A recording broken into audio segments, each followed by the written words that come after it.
Puis-je parler à l'avocat?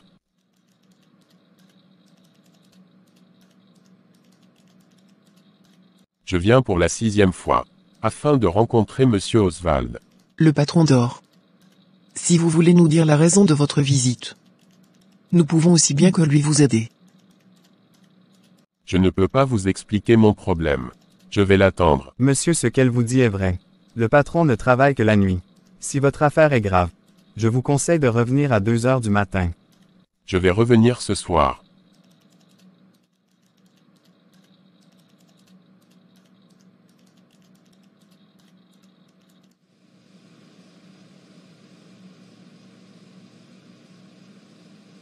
Il allait d'être un ancien bourgeois ruiné.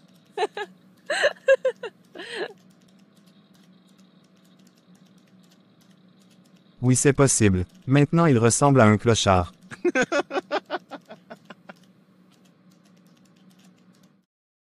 Plusieurs heures sont passées. Monsieur Gabin s'est rendu à 2 heures du matin.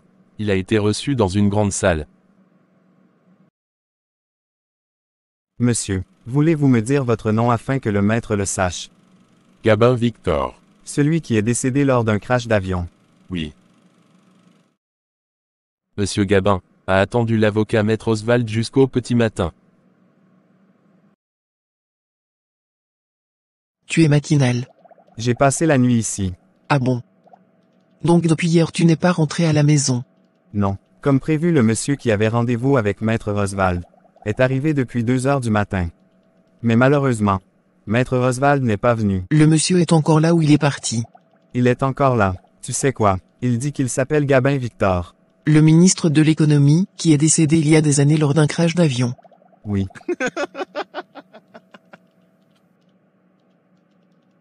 Ce monsieur se moque de nous. Le ministre Gabin Victor est bel et bien mort. Sa femme s'est remariée au Premier ministre. Ça fait plusieurs années. Elle est l'une des clientes de monsieur Oswald.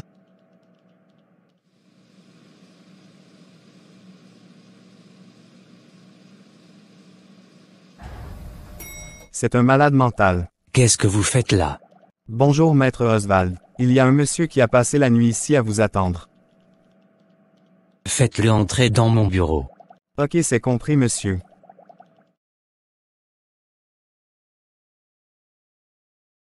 Je croyais que votre personnel plaisantait en me disant que vous me recevrez très tard. Ils plaisantent et disent vrai en même temps. Le jour, je suis au tribunal. Au début de la soirée, je fréquente le monde pour entretenir mes relations. Et je ne peux travailler mes dossiers que tard la nuit. J'ai passé la nuit à vous attendre. Je ne reçois pas systématiquement. Disons presque jamais. À qui ai-je l'honneur de parler? Vous parlez au ministre de l'économie. Lequel? Celui qui est mort lors d'un crash d'avion. Vous vous foutez de moi. Je désire vous confier mon secret. Faites vite. Car les minutes me sont précieuses. Monsieur, vous savez sans doute que j'étais le ministre de l'économie. Et c'est moi qui ai sauvé le pays de la crise économique qu'il traversait il y a plusieurs années de cela. Je me rendais à une mission, lorsque notre avion a fait un crash. Nous étions 113 personnes lorsque l'avion est tombé dans la mer. Il y a eu plusieurs recherches. La plupart des personnes retrouvées étaient déjà décédées. Pour les secouristes, il était impossible de retrouver des survivants. Après plusieurs semaines, les secouristes ont abandonné les recherches. Ma mort fut donc annoncée. Le président a demandé qu'on continue les recherches, pour être sûr que je suis réellement décédé, vu que mon corps n'avait pas été retrouvé. Après cette nouvelle recherche qui a duré 1 mois, sans succès, l'acte de mon décès fut dressé. J'étais mort aux yeux de tout le pays. Savez-vous que je suis l'avocat de la femme de l'actuel Premier ministre, veuve de l'ancien ministre de l'économie monsieur Gabin Victor. Donc votre femme. Si ce que vous dites est vrai. Oui monsieur, c'est bien ma femme. C'est pour cela que je suis venu vous voir après avoir effectué plusieurs démarches sans suite. Des personnes ont promis m'aider. Ils ont pris mon argent, tout en me croyant fou. Je comprends maintenant pourquoi vous tenez tant à être mon client. Et non celui d'un collègue. Permettez-moi de terminer mon récit, pour que vous ayez connaissance de toutes les circonstances. qui m'ont mis dans cette situation si invraisemblable. Vous pouvez continuer. Je vous écoute. Après le crash de l'avion, j'étais inconscient. Je ne sais pas, par quel miracle je me suis retrouvé à des kilomètres du lieu de crash. Quand j'ai repris conscience, j'étais couché sur une plage non loin d'une forêt. Je ne pouvais pas bouger, car j'avais la jambe fracturée et l'épaule gauche déboîtée. J'ai rampé jusqu'à la forêt pour me mettre à l'ombre. Je suis resté plusieurs mois dans cette forêt. Je me nourrissais de tout ce que je trouvais. Je ne savais pas où j'étais exactement. J'étais devenu maigre, et j'avais pas beaucoup de force. Mon visage était méconnaissable, car j'étais défiguré. Je criais de toutes mes forces dans le but qu'une personne entende ma voix. Coup de chance pour moi. Un paysan qui était dans son champ a entendu ma voix, et est venu à mon secours. Il m'a transporté dans une pauvre baraque où habitait un couple de paysans. Je suis resté 2 mois, entre la vie et la mort. J'étais dans un état d'inconscience. Je ne me souvenais plus de mon identité. Finalement, ils m'ont envoyé dans un hôpital car mon état était inquiétant. Après plusieurs traitements, je me suis souvenu que j'étais le ministre de l'économie Gabin Victor. Je l'ai dit au personnel de l'hôpital. Tous ont commencé à rire. Ils me prenaient pour un fou. Les médecins pensaient que les chocs que j'avais reçus m'avaient fait perdre la raison. Et qu'est-ce qui s'est passé par la suite? Heureusement, le chirurgien qui s'occupait de l'opération de ma cuisse et mon épaule a trouvé une logique dans ma situation. Il a donc décidé de mettre tout en œuvre pour prouver mon identité. C'est ainsi qu'un constat m'a été délivré, et un procès verbal a été établi. Quelques semaines après mes opérations, je suis sorti de l'hôpital, car on ne pouvait pas me garder plus longtemps. J'avais été admis à titre gratuit. Je ne payais aucun frais. Figurez-vous qu'après ma sortie de l'hôpital, j'ai perdu tous les documents qui m'avaient été délivrés par le chirurgien. Je dormais dans les rues à même le sol. À chaque fois que je croisais quelqu'un, j'essayais de lui expliquer mon histoire et lui dire que j'étais le ministre de l'économie. Mais tout le monde riait et disait que j'étais fou. Finalement, les responsables de la ville où j'étais m'ont enfermé dans un asile de fous. Chaque jour, les gardiens me regardaient en rigolant et disaient « Voilà le pauvre homme qui se prend pour le ministre Gabin Victor ». Imaginez la douleur que j'avais d'entendre cela et de voir que les gens me prennent pour un fou sachant que je ne le suis pas. Pendant plusieurs mois, j'ai renoncé à me dire ministre, pour qu'on me libère et que je puisse quitter la ville. Enfin, j'ai été libéré après 7 mois passés dans cette prison pour fou.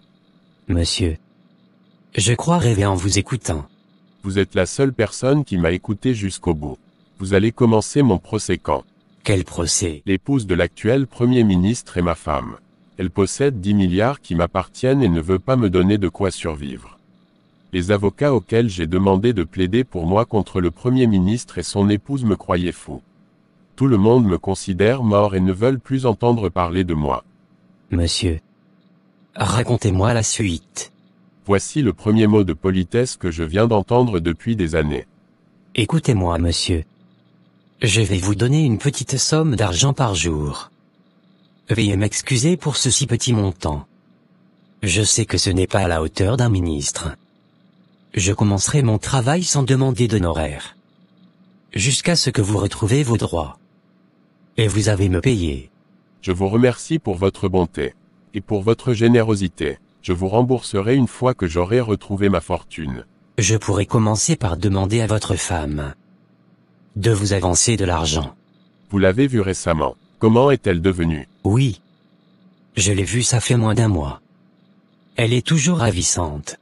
Moi, Gabin Victor, ministre d'État, ministre de l'économie, qui était si beau et toujours bien habillé.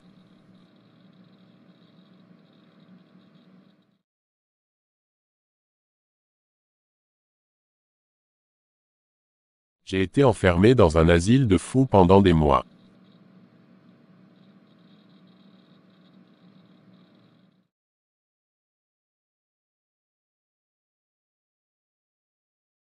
J'ai été relâché dans la rue après 7 mois. Moi qui étais si séduisant avant. Aucune femme ne s'intéresse à moi aujourd'hui.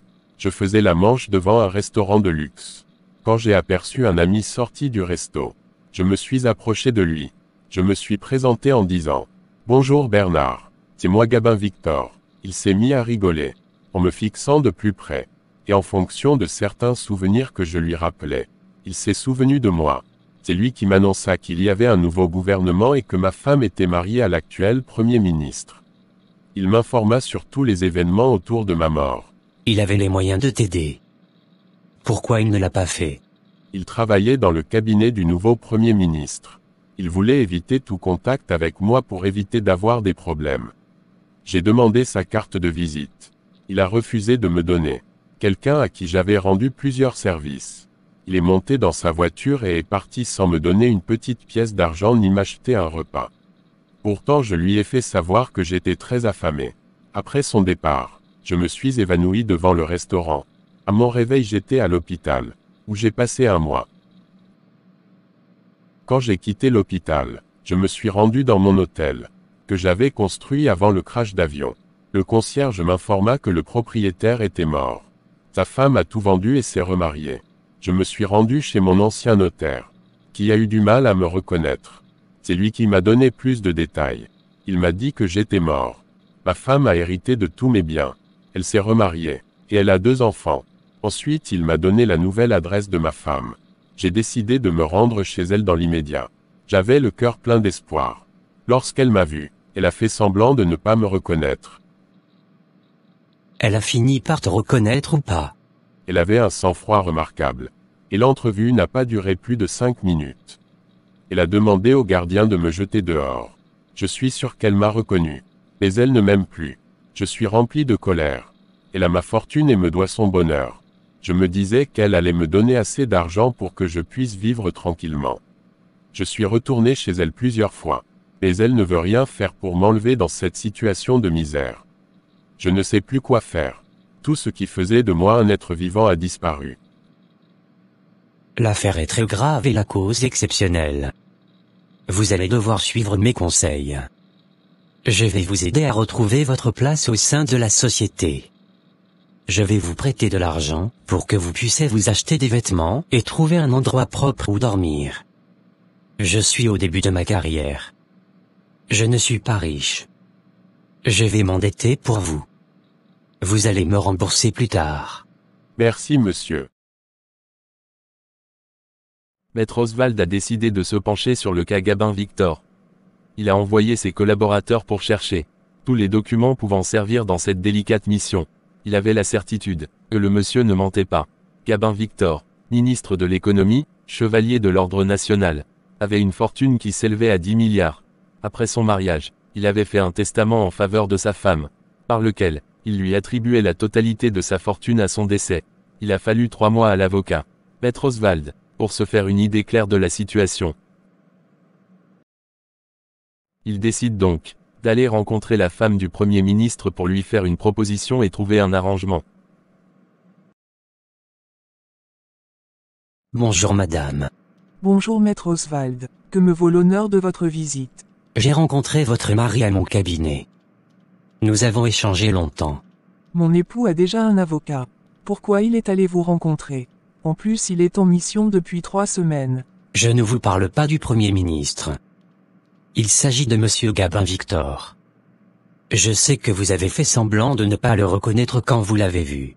Qu'est-ce qu'il me veut celui-là? Et d'où il sort après toutes ces années? Je le croyais mort. Comment il est revenu à la vie? Je suis venu pour qu'on fasse un arrangement et trouver un terrain d'entente entre vous et monsieur Gabin Victor. La première des choses que je souhaite, c'est protéger ma famille et mon couple.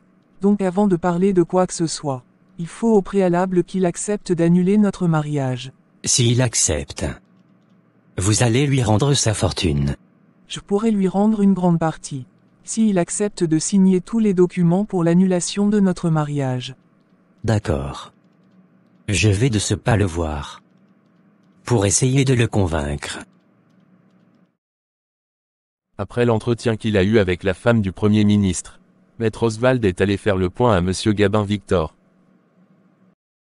Votre femme est prête à trouver un arrangement. Pourquoi c'est maintenant qu'elle décide de faire un arrangement? Je suis allé la voir plusieurs fois. Elle dit que je ne suis pas Gabin Victor. Je lui ai même rappelé les beaux moments d'intimité qu'on avait passés ensemble. Malgré ça, elle m'a traité d'imposteur et m'a chassé.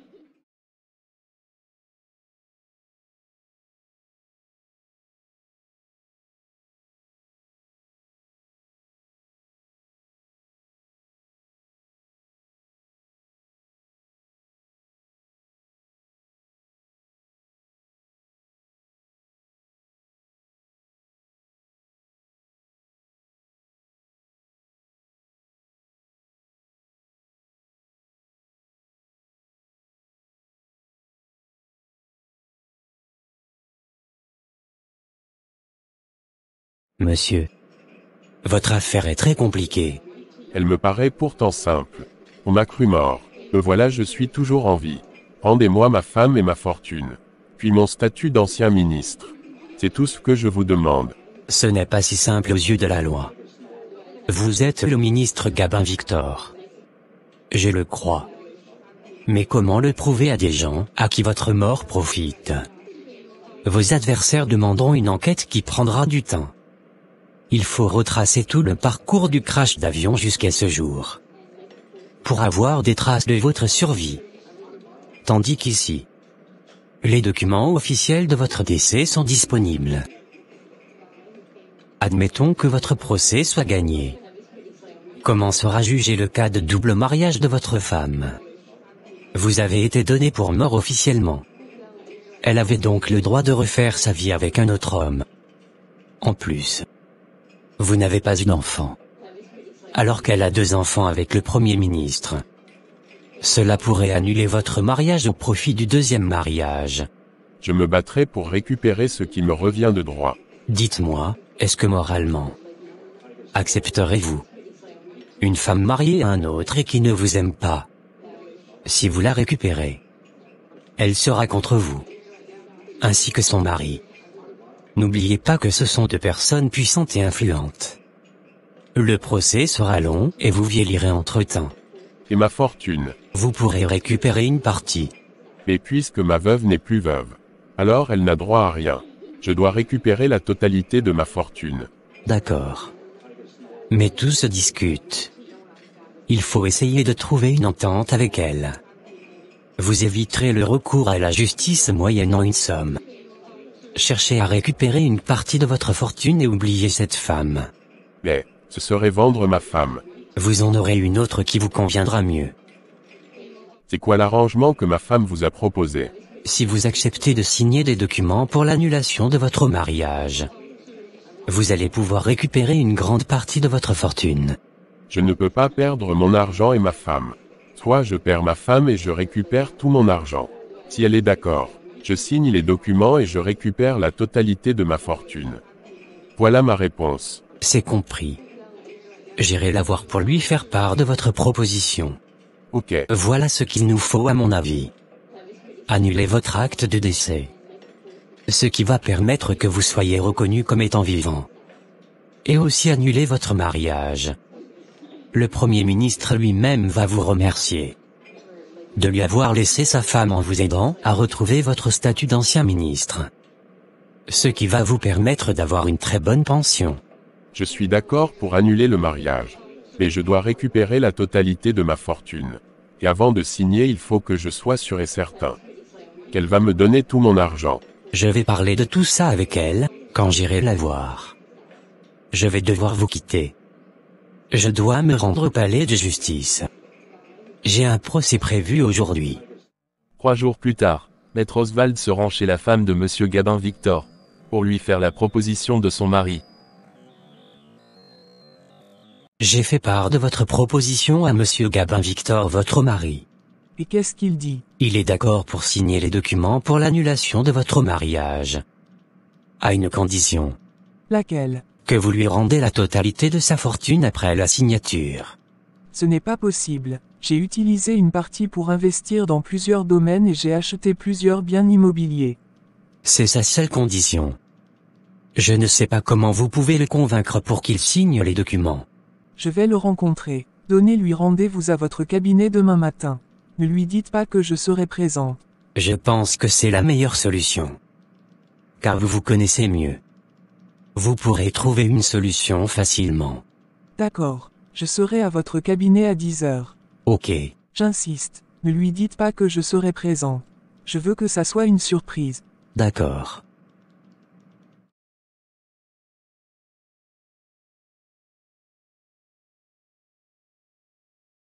Vous êtes à l'heure.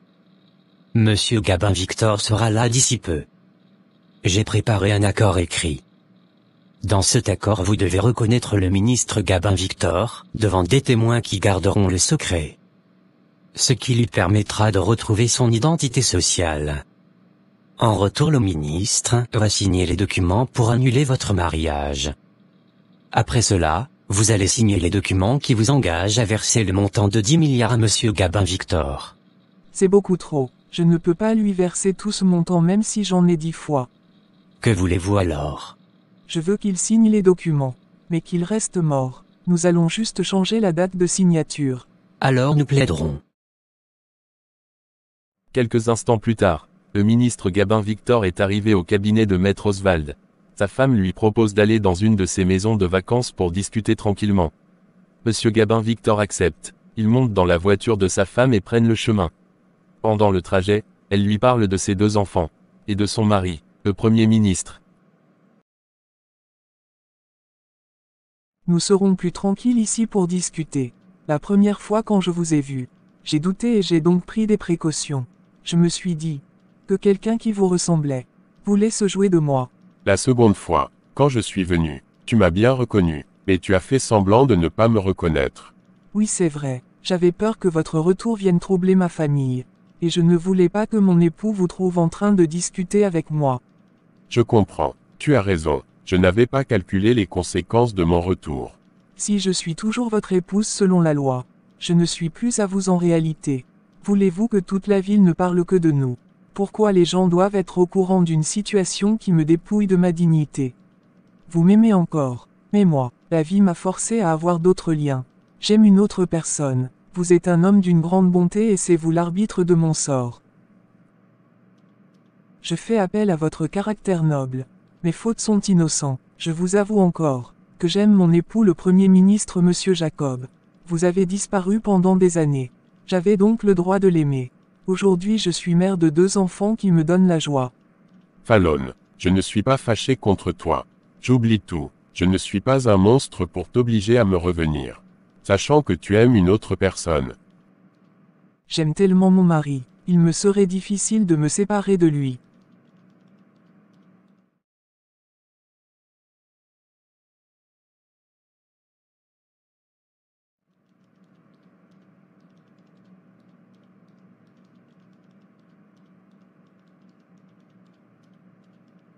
Le regard de sa femme était rempli de pitié. Sa voix était si triste. Elle voulait le rendre tendre pour qu'il obéisse sans réfléchir à sa volonté. Elle avait un seul but, qu'il accepte de rester mort et que personne ne sache qu'il est vivant. Tout ce qu'elle faisait, était juste un jeu. Pendant qu'elle était en train de jouer sa comédie, ses enfants entrent dans le salon. Bonsoir maman. Comment tu vas Rita? Où est ta sœur? Je suis là maman. Qui est ce monsieur? Qu'est-ce que tu fais ici avec lui? C'est peut-être un cousin de maman, c'est pourquoi elle le reçoit dans cette maison de vacances. Les filles, allez dans votre chambre. Bonsoir tonton. Bonsoir tonton. Nous allons continuer notre conversation dehors. D'accord.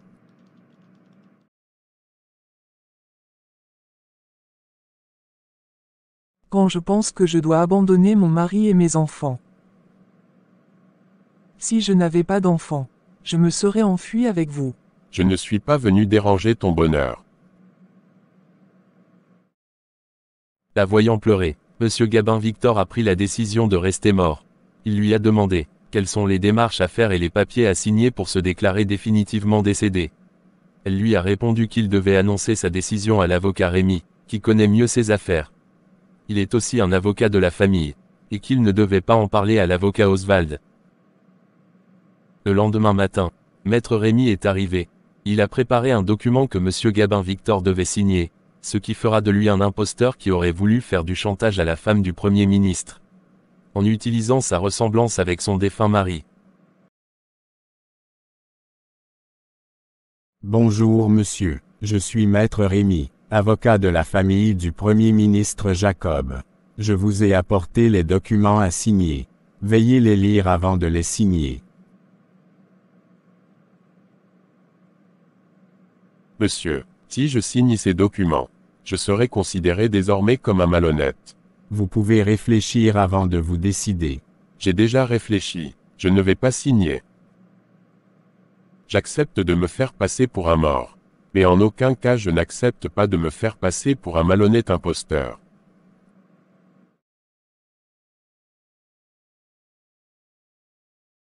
Est-ce qu'il a signé les documents? Non, madame.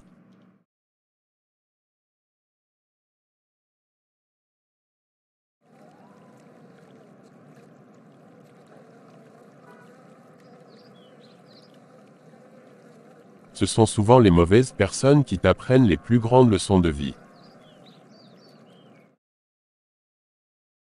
Cela fait des semaines que l'avocat Oswald n'a pas des nouvelles de son client, Monsieur Gabin Victor. Cela lui semblait très étrange. Il a donc décidé d'aller voir la femme du Premier ministre. Bonjour madame. Comment vous allez, maître Oswald? Je suis venu vous voir pour vous parler de monsieur Gabin Victor. Chut.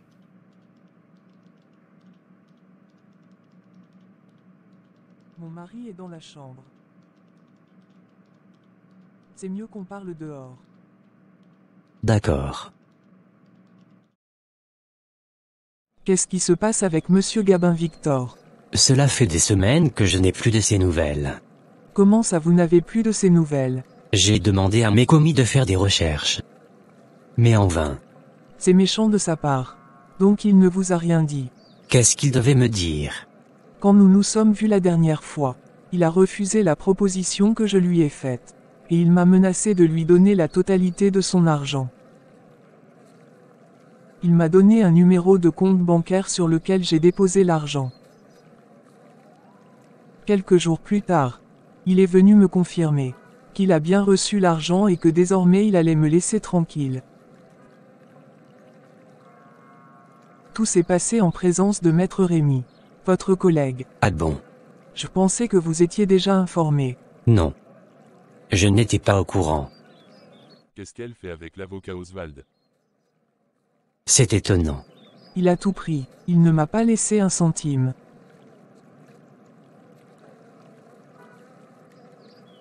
Fallon. Je vais m'en aller. S'il vous plaît, ne dites rien. Au sujet de monsieur Gabin Victor à mon mari. Je vous en supplie.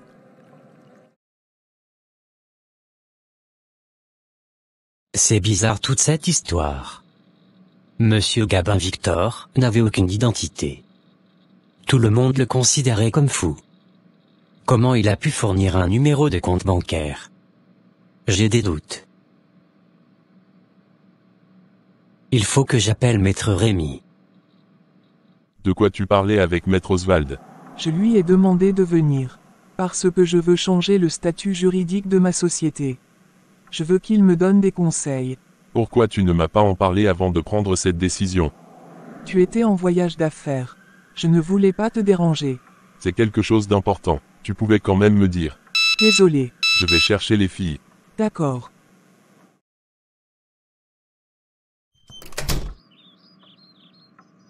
Les filles, vous êtes prêtes, j'espère. Oui, papa. Où est-ce qu'on va? C'est une surprise.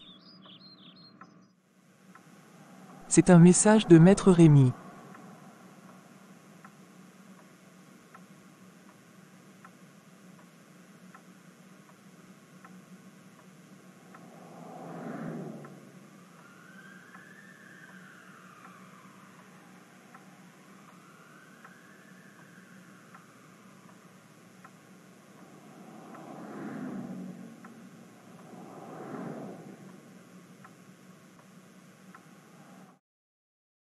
Après avoir lu le message, elle a demandé à rencontrer maître Rémy urgemment. Qu'est-ce qu'il voulait savoir? Il m'a demandé le numéro de compte et le nom de la personne à qui appartenait le compte bancaire où l'argent de monsieur Gabin Victor a été versé. Et qu'est-ce que vous lui avez dit? Je lui ai dit qu'il fallait voir cela directement avec vous, parce que c'est vous qui avez les informations. Il vous a cru. Je pense qu'il se doute de quelque chose. Ce maître Oswald devient une menace pour moi et ma famille. Il a décidé de mener des enquêtes pour retrouver monsieur Gabin Victor. Vous allez faire un travail pour moi. Lequel? Je vais vous donner les détails tout à l'heure. D'accord. Je peux changer votre vie. Je vous offre 1 milliard. Si vous faites correctement le travail. Je suis à votre service. Vous pouvez compter sur moi.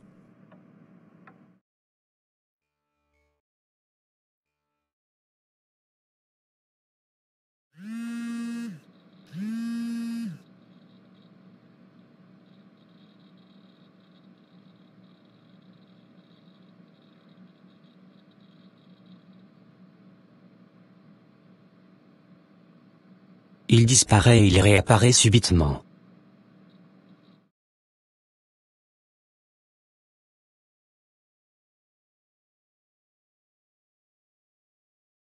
Maître Oswald est resté au parc pendant des heures jusqu'à tard dans la nuit. Depuis ce jour on n'a plus eu de ses nouvelles.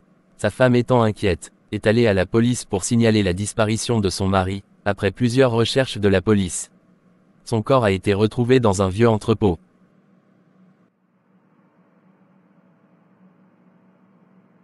Mesdames et messieurs, bonsoir. Le corps de Maître Oswald a été découvert après des jours de recherche. Les circonstances de sa mort n'ont pas encore été élucidées. Mais selon les éléments retrouvés par la police, il s'agirait d'un acte volontaire. C'est vraiment triste. J'imagine la douleur de sa femme en ce moment. J'ai de la peine pour elle. Il était tellement généreux.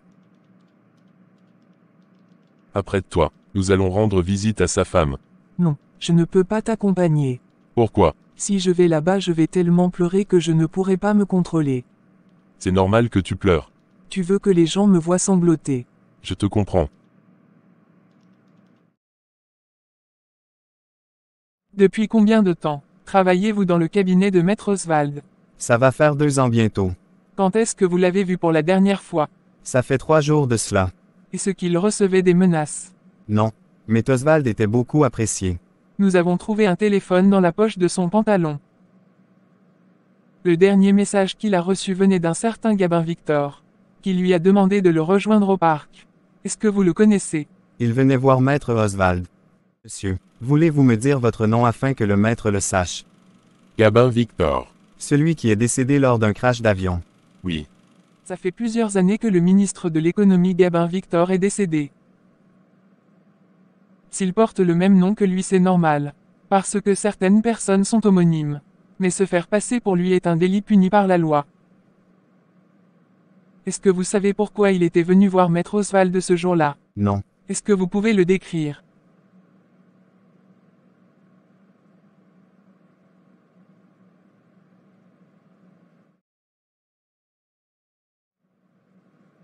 Allez-y à la recherche de cet homme.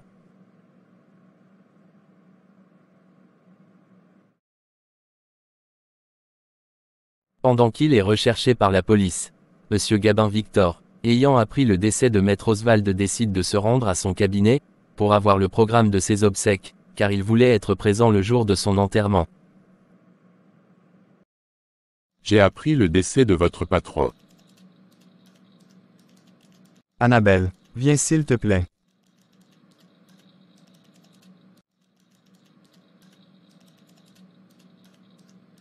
Cet homme est la dernière personne à avoir vu Maître Oswald. Ah bon? Je viens du commissariat. Il faut qu'on appelle la police. Essaie de le maintenir, pour ne pas qu'il s'échappe. D'accord. C'est ainsi que le commis a contacté la police, et Monsieur Gabin Victor fut arrêté. Je suis innocent. Laissez-moi sortir.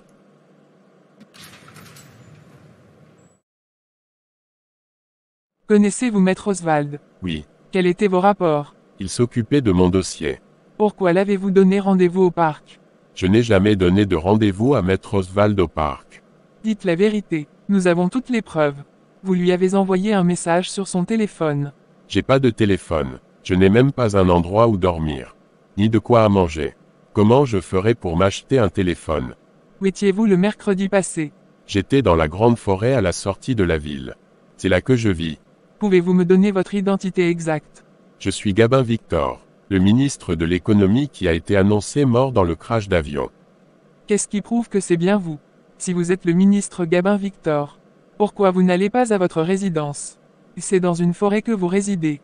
C'est pour cette raison que j'ai fait la rencontre de Maître Oswald pour qu'il m'aide à retrouver mon identité et ma fortune qui a été confisquée par ma femme. Qui est votre femme, et où elle réside? Ma femme c'est Fallon Jacob, l'actuelle femme du Premier ministre. Ce que vous dites est très grave.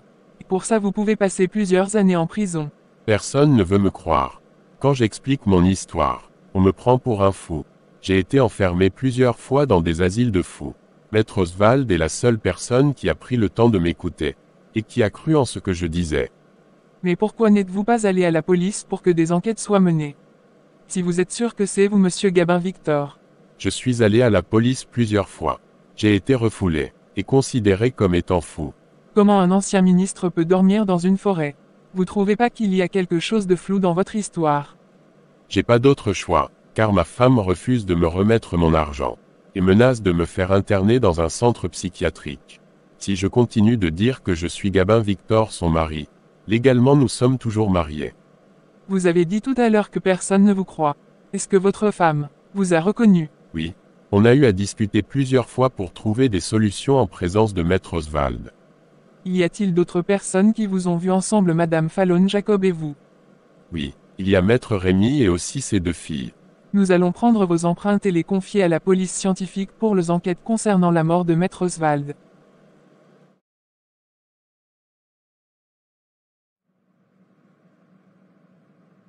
Est-ce que vous connaissez cette personne? Non. Vous ne l'avez jamais rencontré quelque part? Non.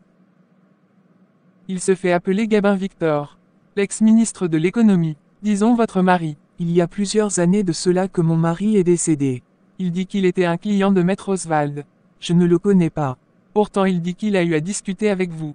Je pense qu'il n'est pas normal. Faites entrer les filles.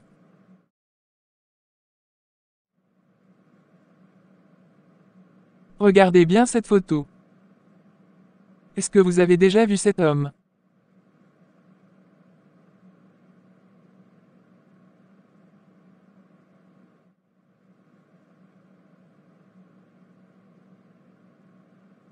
Bonsoir maman. Comment tu vas Rita? Où est ta sœur? Je suis là maman. Qui est ce monsieur? Qu'est-ce que tu fais ici avec lui? C'est peut-être un cousin de maman, c'est pourquoi elle le reçoit dans cette maison de vacances. Les filles, allez dans votre chambre. Bonsoir tonton. Bonsoir tonton.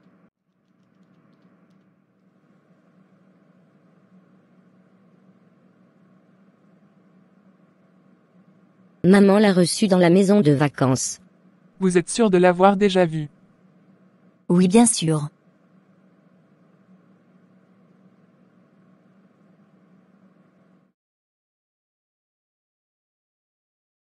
Les empreintes de ce monsieur ne correspondent pas à ceux trouvés sur le corps de Maître Oswald.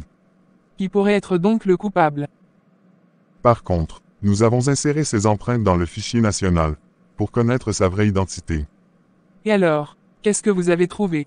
Ce sont les empreintes de monsieur Gabin Victor. Donc cet homme qu'on a enfermé est Gabin Victor, l'ancien ministre de l'économie. Oui, C'est-à-dire que tout ce que le monsieur nous disait est vrai. oui. Mesdames et messieurs, bonsoir. L'ex-ministre de l'économie monsieur Gabin Victor, qui a été déclaré mort lors d'un crash d'avion il y a plusieurs années de cela, est bel et bien vivant. Cela a été confirmé par la police scientifique. Il sera reçu demain au palais présidentiel par le président de la République. Mais pour l'instant, une cellule psychologique a été dépêchée pour le prendre en charge. On vient d'annoncer dans le journal télévisé que monsieur Gabin Victor est vivant.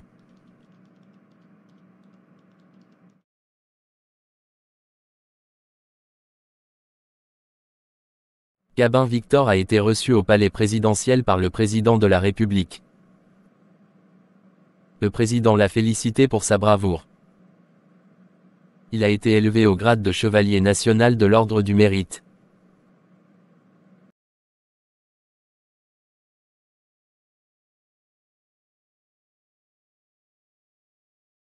Dites-nous toute la vérité. J'ai été engagé par Madame Fallon Jacob, la femme du Premier ministre, Vous avez été engagé pour faire quoi exactement?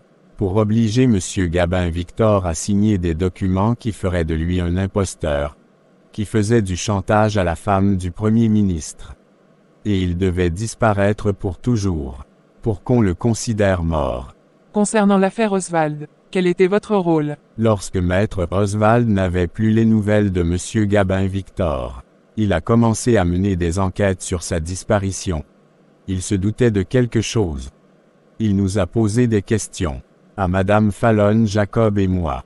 C'est ainsi que Madame Fallon Jacob m'a proposé 1 milliard pour faire disparaître Maître Oswald pour toujours. Pourquoi? Elle ne voulait pas rendre les 10 milliards de Monsieur Gabin Victor. Elle ne voulait pas que son mariage avec le Premier ministre soit annulé. Car elle était toujours mariée légalement à Monsieur Gabin Victor. Concernant Maître Oswald, c'est la seule personne qui connaissait toute la vérité. Donc il fallait l'éliminer.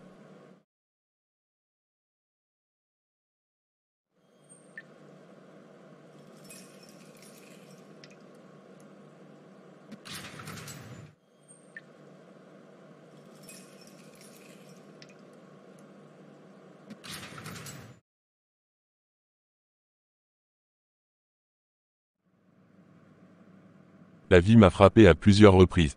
Elle m'a montré des choses que je ne voulais pas voir. J'ai été humilié, rejeté, j'ai ressenti la tristesse. Mais une chose est sûre, je n'ai pas renoncé. J'avais toujours espoir, car je sais que l'espoir fait naître le courage, la persévérance et la foi, qui sont la clé de la réussite. Gardez toujours espoir quand rien ne va plus, car toute période difficile est temporaire. Je sais que vous vous posez la question de savoir si j'ai pu récupérer ma fortune que mon ex-épouse avait confisquée. Oui, j'ai tout récupéré.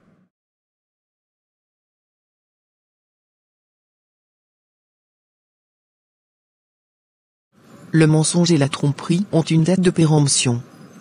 À la fin, tout refait surface. Et la confiance disparaît pour toujours. Restez toujours honnête et intègre. Peu importe ce que l'on vous fait, ou ce que l'on vous dit, la vérité et les masques finissent toujours par tomber un jour ou l'autre. Ne regrettez jamais d'avoir été une personne authentique. Même si les gens ont cru s'être joué de vous, en vérité, ils se jouent d'eux-mêmes. Le mensonge semble être une solution facile. Mais il ne fait que détruire lentement la relation et l'amour.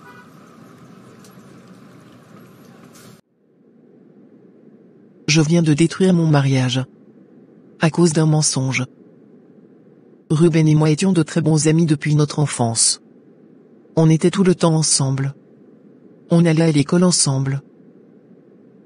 Quelques années plus tard, nous avons commencé à ressentir de l'amour l'un pour l'autre. C'est ainsi qu'il est devenu mon petit ami.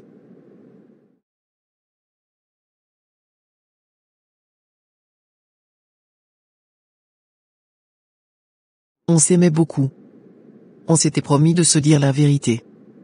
Et de rester fidèles. On était très heureux ensemble. On avait les mêmes rêves.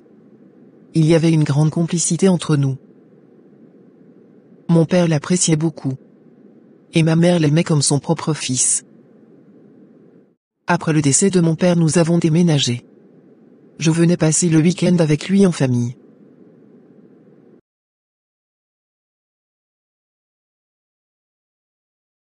Ruben et moi avons réussi à l'examen du bac.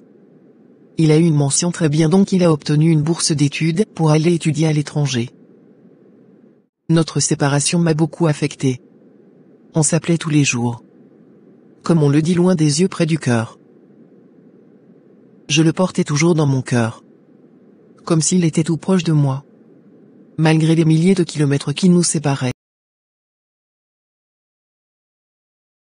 La mère de Ruben était malade. Elle a succombé. J'avais de la peine pour lui. Car j'imaginais sa douleur de savoir que sa mère est décédée et qu'il ne viendra pas à ses funérailles. Un jour, mon amie Maëva m'a invité à son anniversaire. Je me suis rendu à sa fête pour partager ce moment agréable avec elle.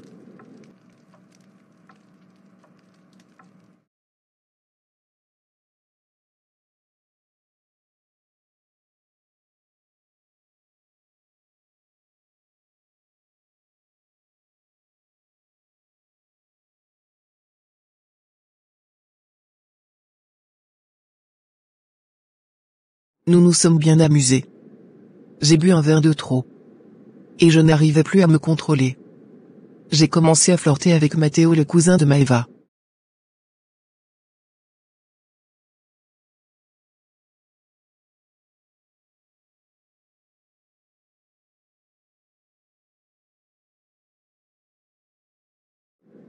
Je me suis retrouvé dans son lit le lendemain à mon réveil. Je venais de trahir Ruben. Car je n'ai pas respecté la promesse que je lui ai faite.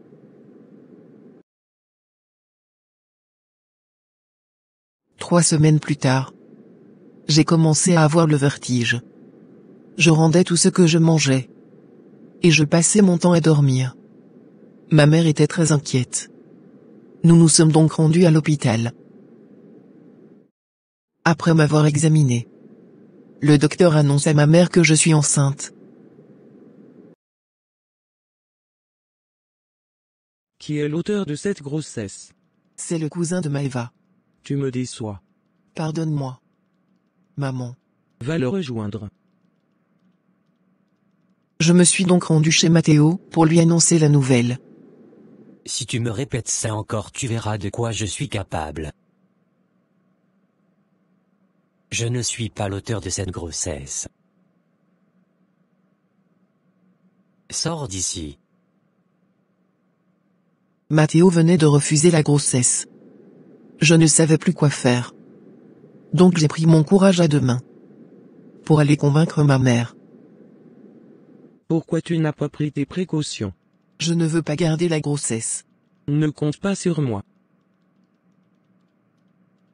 Tu payeras les conséquences de ton acte.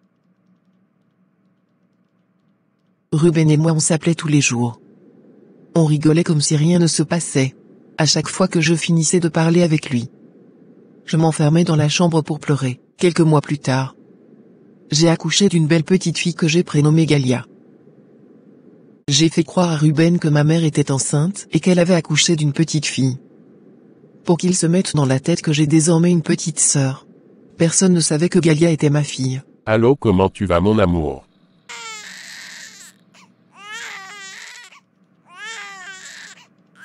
Quelques années plus tard, Ruben a terminé ses études.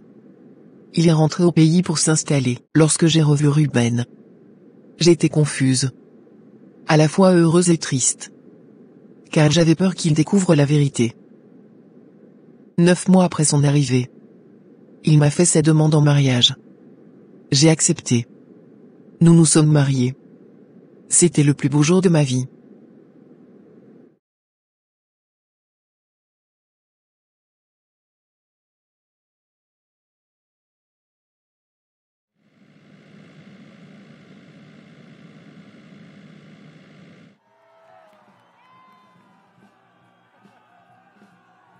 Nous nous sommes installés dans la maison de son père. Plus les années passaient, l'amour entre Ruben et moi augmentait en intensité. Il y avait une très belle entente entre nous.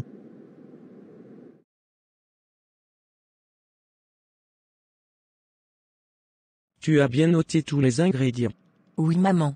Tu connais la nouvelle épicerie. Oui, c'est juste à côté de l'arrêt de bus.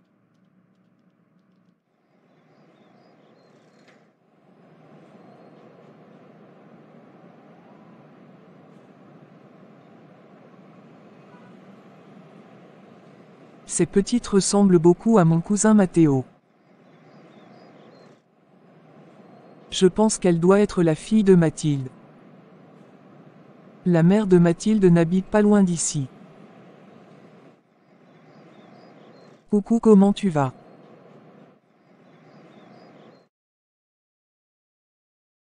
Tu es très mignonne. Merci madame. Tu habites le quartier. Oui. Tu es la fille de Mathilde. Non. Je suis sa petite sœur. Je suis une amie de ta grande sœur. Nous nous sommes perdus de vue. Est-ce qu'elle est à la maison actuellement? Non. Elle vit avec son mari. Est-ce que je peux avoir son numéro? D'accord. Elle vit dans quel quartier? Elle habite dans la cité qui est en face du terrain de tennis. Ne lui dis pas qu'on s'est vu. Je vais lui faire la surprise.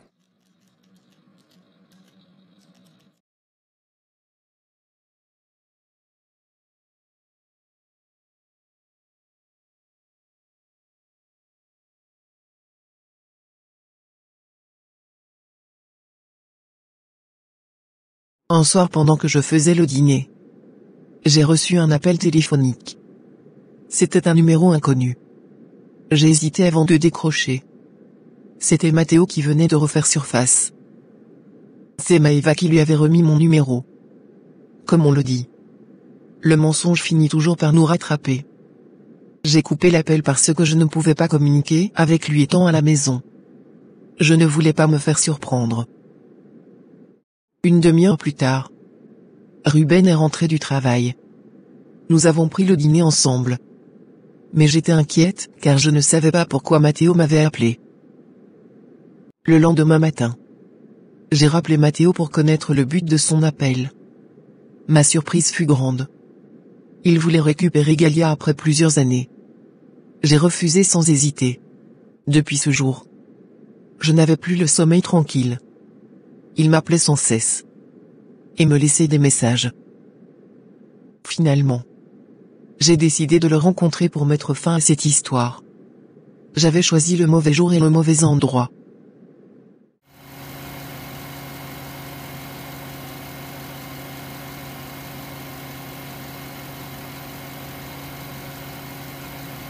Je vais garer ma voiture pour aller voir ce qui se passe. Je veux voir ma fille. Tu n'as pas de fille avec moi. Je sais que tu fais croire aux gens qu'elle est ta petite sœur. Soit tu me laisses la voir. Soit je dis à ton mari que toi et moi avons un enfant ensemble. Mathilde. Rentrons à la maison. J'ai tout entendu. Tu es une femme infidèle. Tu as trompé mon fils.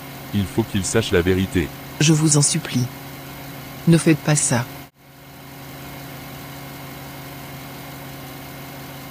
Je vais te faire une proposition. Si tu acceptes, je garde le secret. D'accord. Je veux que tu passes une nuit avec moi. Je ne voulais pas perdre Ruben. Donc j'ai accepté sa proposition. C'est ainsi que je passais la nuit avec mon beau-père dans un hôtel.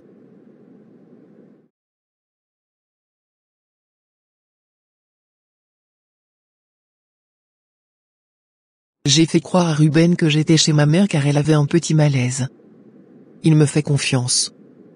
Donc il m'a cru. De retour à la maison, je savais que ma vie venait de prendre un mauvais tournant.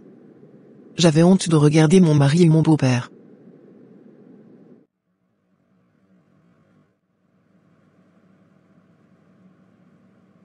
Je ne prenais plus le repas à table. J'ai simulé une maladie pour rester enfermé dans la chambre.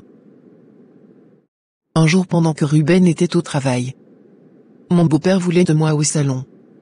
J'ai refusé.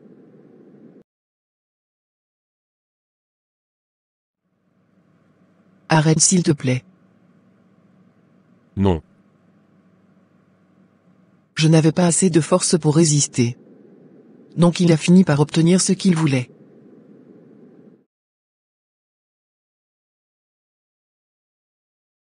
Quelques instants plus tard, Ruben est rentré du travail.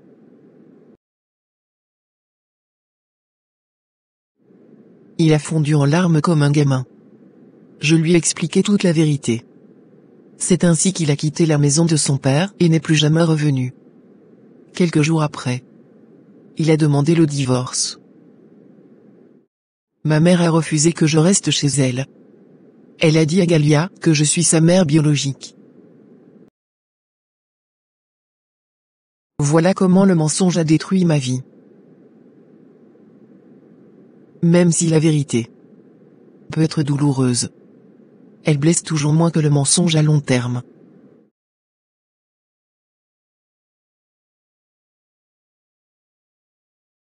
Laure était un couple immensément riche. Ils avaient des yachts, des jets privés, des sociétés, et plusieurs pavillons.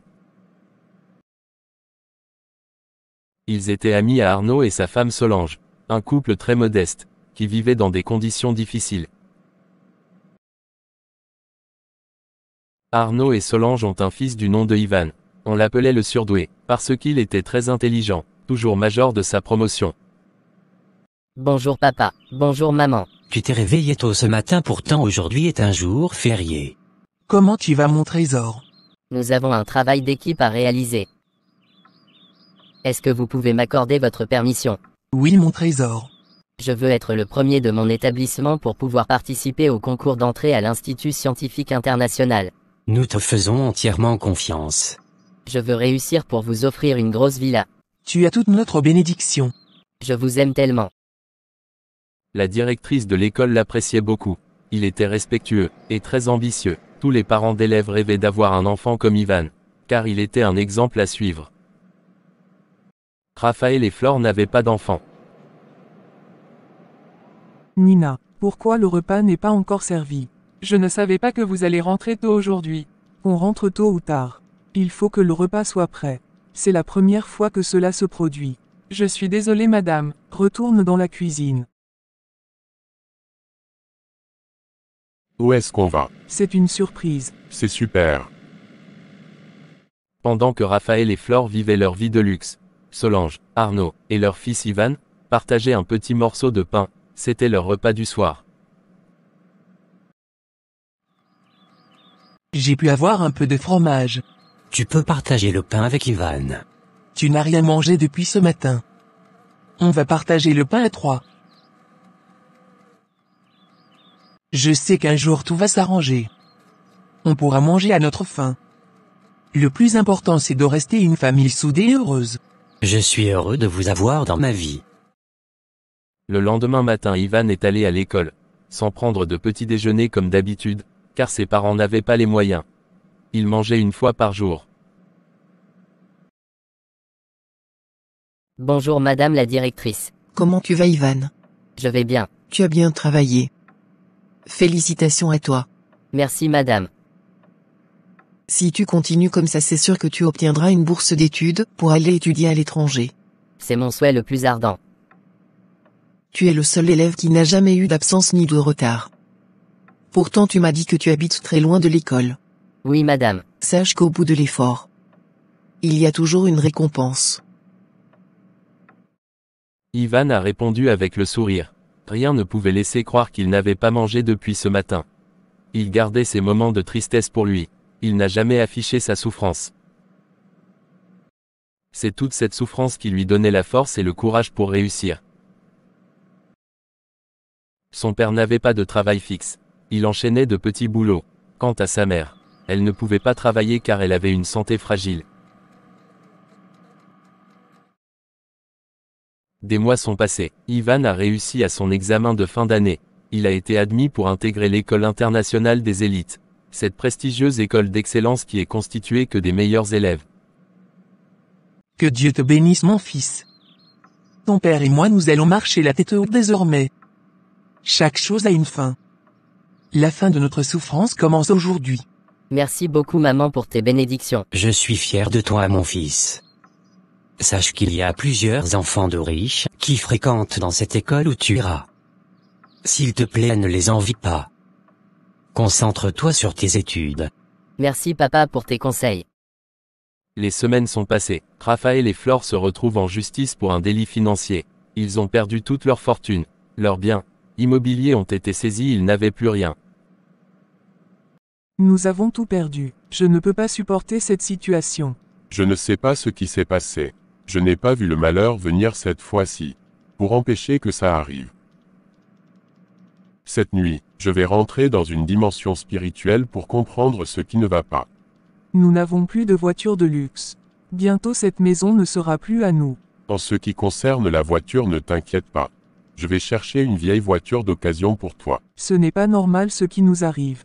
Je vais bousculer le monde spirituel. Je redeviendrai riche. Rien ne peut m'ébranler. Je suis invincible. Raphaël attendait qu'il fasse nuit pour rentrer dans sa chambre secrète. L'heure est arrivée. Je dois m'isoler dans la chambre secrète. D'accord. Il faut un grand silence. S'il te plaît, ne fais pas de bruit. Quel que soit le temps que je vais passer dans cette chambre. N'ouvre surtout pas la porte. Des heures sont passées. Raphaël était toujours en train de faire des incantations. Flore l'attendait en espérant qu'il sorte tôt de cette chambre secrète. Mais en vain. Finalement, elle est allée se coucher.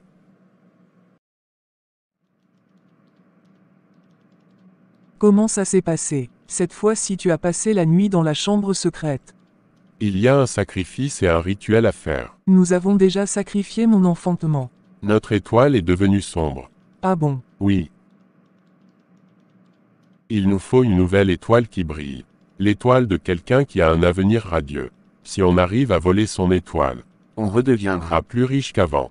Comment on fera pour trouver cette personne? J'ai déjà une idée de quelqu'un qui correspond. Vas-y, dis-moi vite. Le fils d'Arnaud et de Solange. Tu as trouvé la bonne personne, mon amour. Raphaël explique à Flore la stratégie pour pouvoir voler l'étoile de Ivan sans que personne ne s'en aperçoive. Ils se sont donc rendus chez Arnaud et Solange dans le but de mettre leur plan en exécution. Nous avons appris la bonne nouvelle concernant votre fils.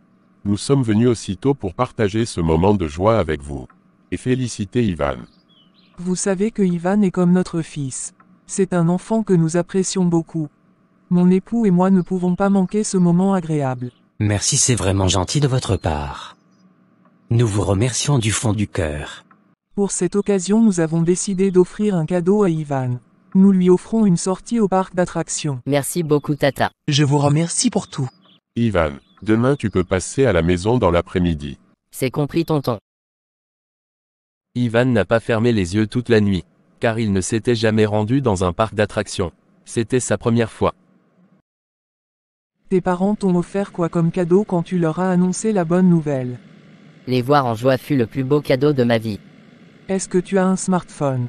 Non, Tata. Je vais t'acheter un smartphone avant qu'on se rende au parc d'attractions. Merci, Tata, pour votre générosité. Ivan, pourquoi tu gardes les cheveux longs? Je pense que tu ressembleras à un petit ange avec la tête rasée. Je ne me suis jamais rasé la tête. Je connais un coiffeur professionnel. Il pourra bien s'occuper de tes cheveux. Je ne sais pas si mes parents vont apprécier. Tu n'es plus un gamin. Tu es libre de faire tes choix. Et prendre tes décisions. Je t'ai dit que je vais t'acheter un smartphone. Est-ce que tu vas demander leur avis pour accepter mon cadeau? Non. Tu es très intelligent. Il te faut aussi une console de jeux vidéo pour te distraire souvent. Merci, Tata. Flore a tout fait pour convaincre Ivan. Finalement, il acceptait de se faire raser la tête. Tu as fait un bon boulot. Le coiffeur m'a envoyé tous ses cheveux, ses cils, et ses soucis. Cette nuit notre étoile va commencer à briller à nouveau.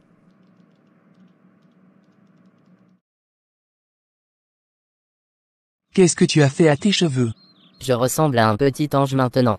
Je ne trouve pas ça drôle. Ne vous énervez pas, mes cheveux vont vite repousser. Tu as rasé tes cils et tes sourcils. Oui, maman. Pourquoi tu as fait ça? J'avais envie de changer de coiffure. Tata Flore m'a acheté un smartphone et une console de jeu.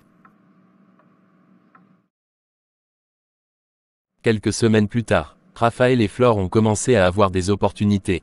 Ils ont fait des rencontres de plusieurs hommes d'affaires. Leur vie a changé, ils sont donc à nouveau riches.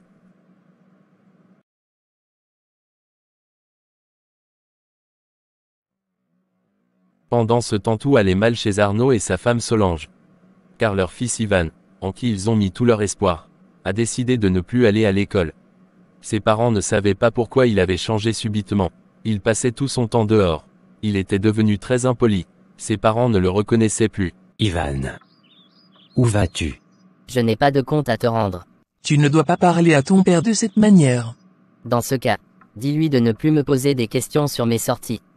Pourquoi tu as changé? Je ne te reconnais plus. Tu as de l'avenir devant toi. Pourquoi tu veux tout gâcher? Si dans une semaine tu ne te présentes pas à l'institut, tu vas perdre ta place. Cela m'importe peu. Je t'en supplie, mon fils. Aie pitié de tes parents que nous sommes. Cet institut ne m'intéresse plus. Ivan ne s'est pas présenté à l'institut pendant 3 mois. Il a donc perdu sa place.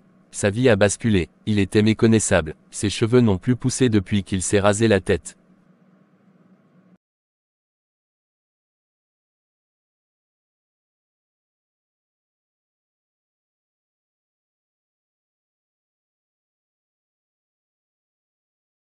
Un jour pendant le journal télévisé, on annonce le crash d'un avion.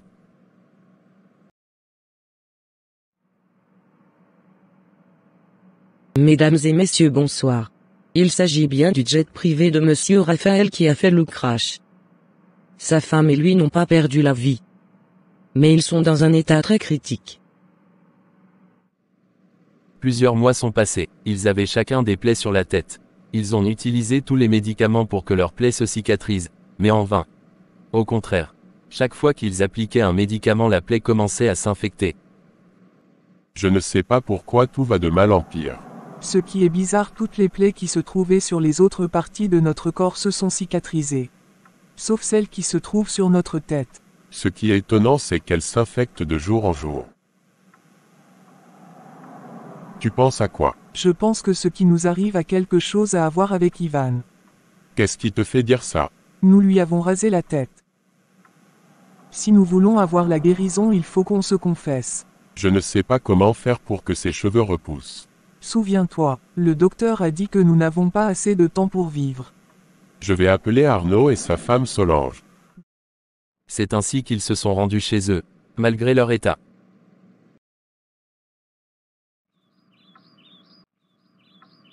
Vous n'aurez pas dû vous déplacer.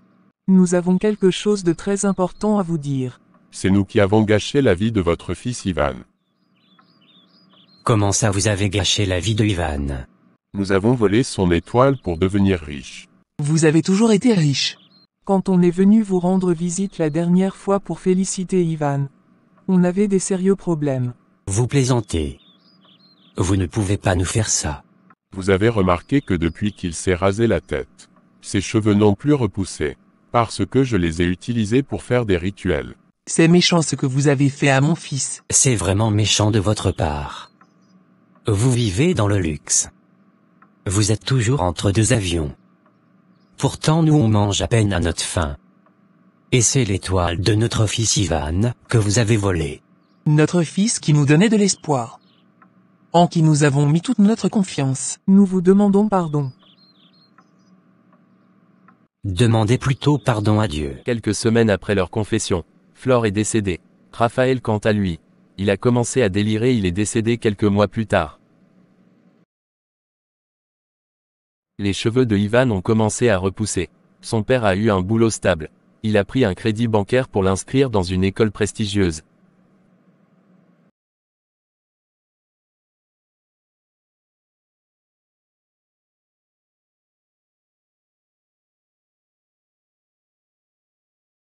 Si vous étiez à la place d'Arnaud et sa femme Solange, est-ce que vous pardonneriez à Raphaël et Flore?